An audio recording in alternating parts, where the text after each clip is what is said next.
Et bonjour et bienvenue sur Grave Spécie les gars, donc aujourd'hui une nouvelle vidéo suivie. Donc on va voir un peu tout ce qui se passe dans cette chambre de culture. Donc pour commencer les gars, on aura nos trois plans du deuxième projet. Donc c'est-à-dire le White Morga Scorpion, le Borgneuf Purple Yellow, Golden pardon, et le Borgneuf Purple Red. Ensuite on aura le reste de notre projet secret ainsi que notre projet secret, le reste du deuxième projet également. Mais on va voir ça étape par étape. On va commencer par le White Morga Scorpion. Euh, le White Morga Scorpion, petit problème. Donc on peut le voir déjà de façon aux feuilles. De toute façon, ça se voit directement que les feuilles, enfin qui nous envoient un signal en fait comme quoi il y a un problème. Alors le problème qu'on peut remarquer, c'est ici, surtout sur les feuilles. Comme vous voyez, on a beaucoup euh, de petits cristaux comme ceci qui se forment. Et tout simplement, ça va être un surplus d'humidité. Alors je comprends pas trop, étant donné qu'il n'y a pas, allez, il n'a pas vraiment eu énormément d'eau. Il y a la même fréquence d'arrosage que les autres. C'est juste que celui-ci, je pense qu'il a besoin de moins d'eau que les autres. Donc en fait, pourquoi ça forme des cristaux? C'est tout simplement en fait la plante qui va boire l'eau qui se trouve dans le sol et qui va tout simplement ne pas réussir à l'évacuer. Donc ça peut être un surplus d'humidité dans la pièce ou un arrosage trop excessif. Je pense plus à un surplus d'humidité, étant donné que l'arrosage n'est pas excessif, le pot est vraiment léger. D'ailleurs, ce serait même le moment de re-arroser. Mais je pense que du coup, je vais attendre avant de re-arroser pour voir comment ça se passe. Je vais peut-être le déplacer, le mettre plus près d'un des deux ventilateurs ici pour voir comment il va se comporter. Donc on va faire ça tout de suite, on va simplement le mettre de côté, prendre le Borgneuf Purple Yellow, le mettre là et mettre celui-ci ici. Et on verra d'ici une semaine si on a une évolution positive ou pas. C'est pas très grave étant donné que j'ai déjà eu ça en fait sur un plan que j'avais mis à l'extérieur. Donc quand au moment de croissance il était vraiment comme ceci. Et maintenant tout se passe très bien, les feuilles sont normales. Donc je pense qu'on n'aura pas trop de problèmes sur celui-ci. C'est quand même un peu dommage parce que ça ralentit la croissance, hein.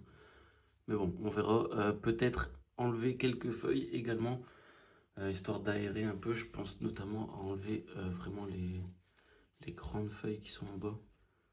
On verra. Ou je pense les laisser, peut-être le laisser comme ça et voir déjà avec le ventilateur ce que ça peut donner. Je pense que c'est ce qu'on va faire. Ensuite, on aura notre Borgneuf Purple Golden qui se porte très bien. D'ailleurs, on peut regarder ici en dessous, il n'y a aucun problème. Il n'y a vraiment aucun problème. Toutes les feuilles sont bien, sont en bonne santé. Pareil pour le Borgneuf Purple Red, on peut voir un petit peu les signes ici. Comme le White Morga Scorpion, des petits cristaux qui se forment. Les cristaux se forment justement parce que la plante n'arrive pas à évacuer toute l'humidité. Donc voilà, donc on peut voir déjà que ces deux-là sont similaires niveau taille, niveau croissance, allez, niveau architecture entre guillemets. Ils sont pareils, donc la même taille, le même style de pousse, donc c'est-à-dire élancé avec peu de branches pour l'instant. Par contre, le White Morga Scorpion, on peut voir qu'il sera beaucoup plus touffu et qu'il va pousser beaucoup plus en buisson étant donné qu'il développe déjà des branches secondaires. Je pense justement couper quand même quelques feuilles, histoire d'éclairer un peu pour les branches secondaires, qu'elles puissent se développer et aider la plante tout simplement à surmonter cette épreuve difficile qu'elle traverse en ce moment. Ensuite, nous avons donc les deux Borgneuf Purple qui sont franchement très bien, aucun problème, surtout sur le yellow. Donc on peut voir que le yellow n'a aucun problème, il était vraiment à côté du ventilateur. Donc je pense que ce sera vraiment un surplus d'humidité ambiant et non de l'arrosage. Donc voilà. Maintenant on va regarder notre petit Borg 9 Purple Gold Yellow Red pardon. On va y arriver. Qui restait en rab. Donc celui-là c'est un que j'avais en trop. J'ai décidé de le garder pour l'instant. Je sais pas encore ce que je vais faire avec. En tout cas, il se porte très bien aussi. Pas de problème d'humidité non plus, comme on peut voir ici. Ensuite, ici, je vous laisse un petit secret. Donc là, c'est tout simplement des graines que j'ai pris des des Agi Charapita qu'il y avait ici, juste avant dans la chambre de culture ici. Donc c'était un petit test pour voir si les graines étaient viables, elles le sont. Donc on verra si on peut sortir des Charapita de ça ou pas. Mais je pense que oui, il n'y aura pas de problème. D'ailleurs, les graines seront bientôt disponibles pour ceux que ça intéresse. Ensuite, on a ici notre petit piment canette. Il va pas très bien en ce moment. On peut voir qu'il y a un peu tout. C'est tout simplement parce qu'il manquait d'eau en fait. Je l'ai pas arrosé. Donc je viens de l'arroser là juste maintenant. Donc il devrait reprendre du poil de la bête. Niveau croissance, il n'a pas grandi énormément. Ce qui m'étonne pas trop, étant donné la place qu'il a. On verra, c'est à surveiller. De toute façon, ça va pousser tranquillement. Il ne nous prend pas de place, hein, il ne gêne pas pour l'instant. Donc il n'y a pas de problème. Ensuite, pour notre projet secret, on avait ici le Yellow Fever. Yellow Fever qui pousse très bien aussi. Chocolat Primotali qui prend le dessus sur les autres. Et le But Jolokia. Donc tout ça, c'est pour faire un seul projet.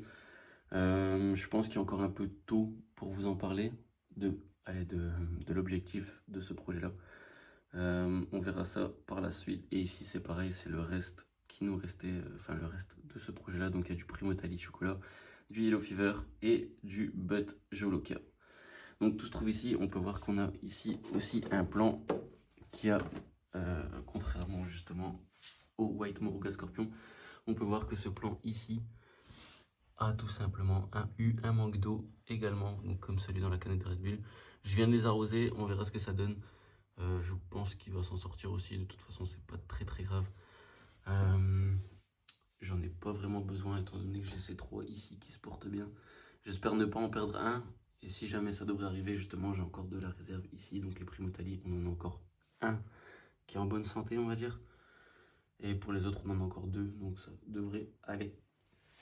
Ensuite, ce que je voulais vous montrer d'ailleurs, on va parler de celui-ci, hein, ça va être un peu le sujet principal de la vidéo. Donc ça va être le White Moruga Scorpion qui se trouve ici. Donc j'avais dit qu'on allait enlever quelques feuilles et c'est ce qu'on va faire tout de suite. Donc je vais enlever déjà des feuilles qui vont cacher les branches ici. Je vais enlever celle-là, donc en fait la plus atteinte. En fait vous pouvez voir que ça fait vraiment comme tous des cristaux. Donc n'ayez pas peur si vous avez ça chez vous, ce n'est pas des insectes, ce n'est pas des œufs d'insectes non plus. C'est tout simplement la plante qui n'arrive pas à évacuer l'humidité et donc qui fait des cristaux en fait. Je sais pas d'ailleurs comment ça se fait que ça fait des cristaux, mais en tout cas c'est le cas. Donc on va enlever cette feuille là, on va commencer par enlever aussi la grande qui se trouve ici.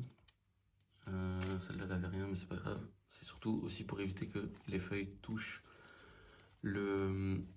touche la terre en fait, il reste humide. Comme ça, c'est déjà un peu plus aéré. Celle-là, on va la laisser pour le moment. On verra ce que ça donne. Ici, en bas, on va attendre un peu avant de tailler, je pense.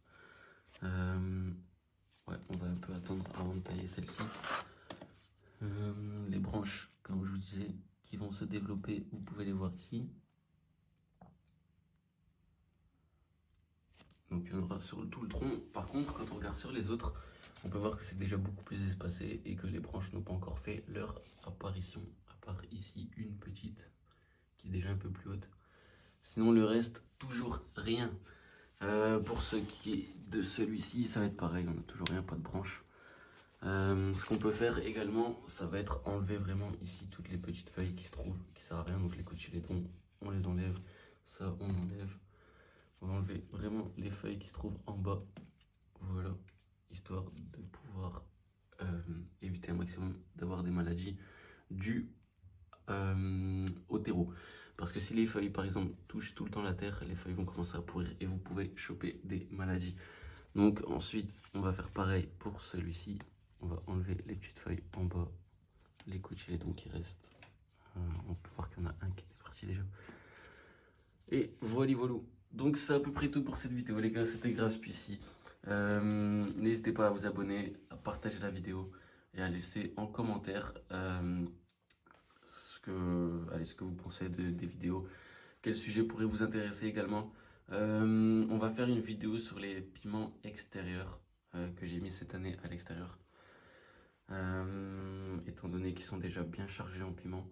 je pense que ça pourrait être intéressant de vous faire une petite vidéo. Je ferai une voix off par contre, parce que justement, j'ai pas envie d'avoir plein de bruit parasite avec le vent, etc., etc. Donc voilà les gars, c'était Grave Spicy. Moi je vous dis à la prochaine pour une nouvelle vidéo. Ciao les gars.